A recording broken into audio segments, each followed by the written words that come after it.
Most people think the internet is just three things: social media you scroll, shopping carts you forget, and videos of cats falling off furniture. And when someone says dark web, you picture danger, hackers, and dramatic music, like you accidentally opened the wrong door in a horror movie. But by the end of this, you'll understand it calmly, clearly, and you'll realize it's way less mysterious than it sounds. Think of it like this. Imagine the internet is a huge city. Not a scary city, a normal one. This city has streets, buildings, stores, offices, and neighborhoods. You already walk around in it every day. When you open your browser and type a website, you're walking on the main streets.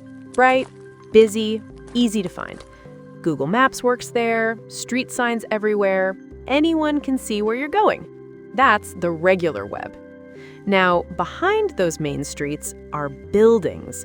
Inside those buildings are offices, apartments, and storage rooms. They're still part of the city, they're just not visible from the street. You can't see them unless you know where the door is. That's the deep web. Your email inbox lives there, your bank account page lives there, your private messages live there. Nothing spooky, just locked rooms and normal buildings.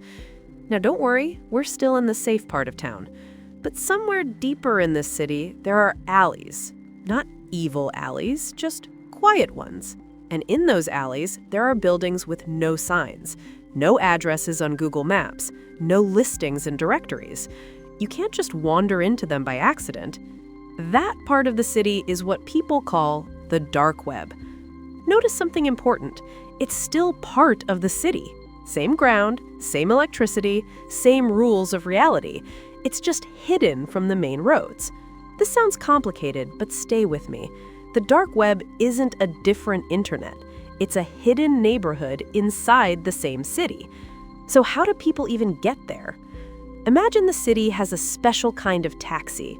This taxi doesn't drive straight. It takes confusing turns, switches cars, goes through tunnels. Even the driver doesn't know the full route. By the time you arrive, no one can easily trace where you came from. That taxi is like a special browser. Most people use regular cars. Chrome, Safari, Edge.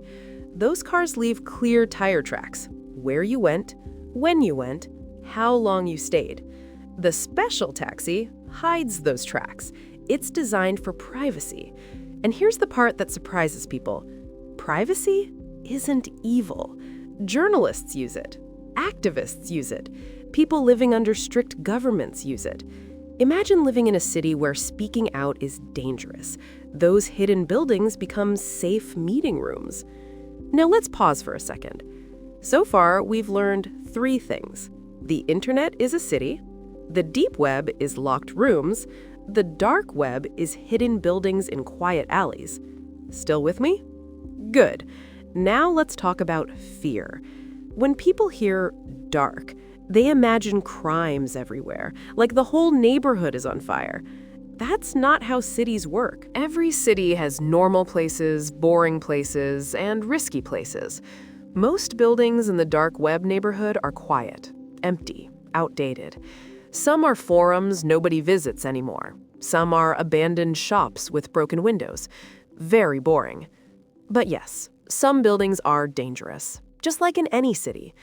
The key difference is this: you don't accidentally walk into them. You'd need the exact address, the exact door, and the decision to go there. No pop-ups drag you inside. No random clicks teleport you. That's important to understand. Now, imagine a library inside this hidden neighborhood. No sign outside, no catalog online. Inside are books governments don't like. History books, whistleblower documents. For some people, that library is freedom. Now imagine a black market a few blocks away. Hidden, locked, illegal. That exists too. Balanced truth time. The dark web has good uses, bad uses, and a lot of nothing. Most people who visit don't stay long. They look around, get confused, and leave, kind of like wandering into a warehouse district at night. Now, here's something calming. You already use privacy tools without realizing it. When you use incognito mode, you're closing the curtains. When a site uses HTTPS, it's locking the door. When messaging apps encrypt chats, they're sealing envelopes. Same city, same idea. The dark web just takes that idea further. More locks, more secrecy, more effort to enter. And effort is the biggest filter. Let's do a quick reset. So far, nothing magical, nothing supernatural, just a city with hidden buildings. Okay, let's keep walking. Why doesn't Google show these places? Imagine trying to map every basement party in a city. You can't.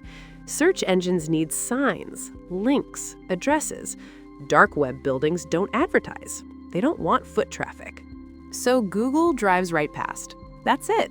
No conspiracy, no forbidden switch. Now let's talk about myths. Myth 1. The dark web is huge.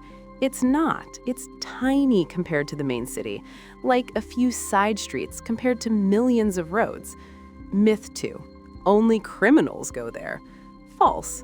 Many people go there to stay anonymous, to read, to communicate, to avoid tracking. Myth 3. You'll get hacked instantly. That's like saying you'll get robbed instantly by visiting a city. Risk depends on behavior. No, don't worry. We're not turning this into instructions. This is understanding, not a tour guide. Let's do another quick summary. Internet equals city. Regular web equals main streets. Deep web equals locked rooms. Dark web equals hidden buildings. You're doing great. One more layer. Why is it even allowed to exist? Because cities don't work if everything is watched. Privacy protects criminals sometimes, but it also protects innocent people all the time.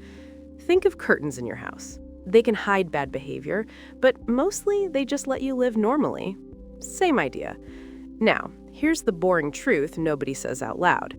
Most of the dark web is slow, ugly, and outdated. No fancy design, no recommendation algorithm, just plain text pages and long loading times.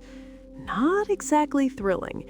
That's why the mystery feels bigger than reality. Let's slow down and reset again.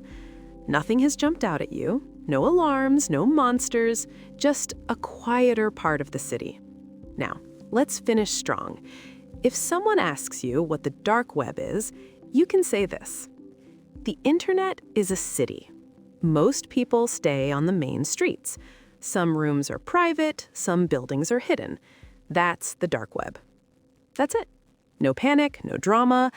You didn't just learn something scary, you learned how things are organized, and organization removes fear. Here's the empowering part. You're now the person who can explain this calmly. At dinner, in a group chat, to someone nervous, you understand the map. And once you understand the map, the city feels safer. That's the real lesson.